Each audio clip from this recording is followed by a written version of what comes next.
Benvolguts companys i companyes.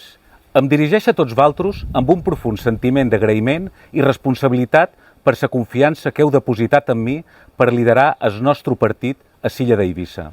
Un agraïment a tots els militants que heu volgut avalar la meva candidatura.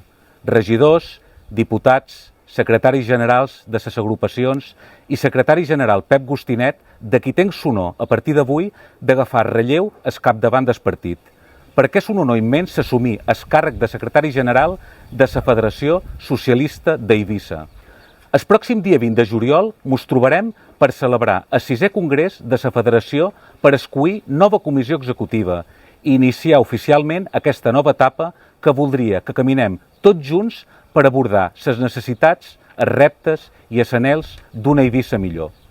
Treballaré per un partit amb aires de futur, un partit unit, fort i compromès amb els valors socialistes que mos defineixen, la justícia social, la igualtat d'oportunitats i la defensa dels drets de totes les persones, perquè aquests són els nostres principis.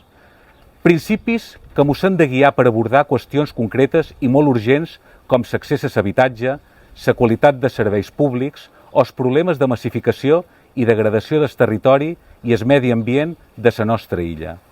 És temps de mirar el futur amb optimisme, de tornar a construir una alternativa progressista per la nostra illa i els nostres municipis. Ara és temps d'escoltar les necessitats de la ciutadania de la nostra illa.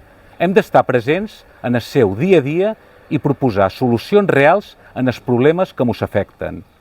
Hem d'oferir un projecte polític que respongui a les esperances de la gent i el que la gent espera de nosaltres. Amb compromís, amb esforç i amb dedicació farem a Eivissa un lloc millor per tothom, un lloc on complir els nostres somnis, un lloc per viure. Moltes gràcies.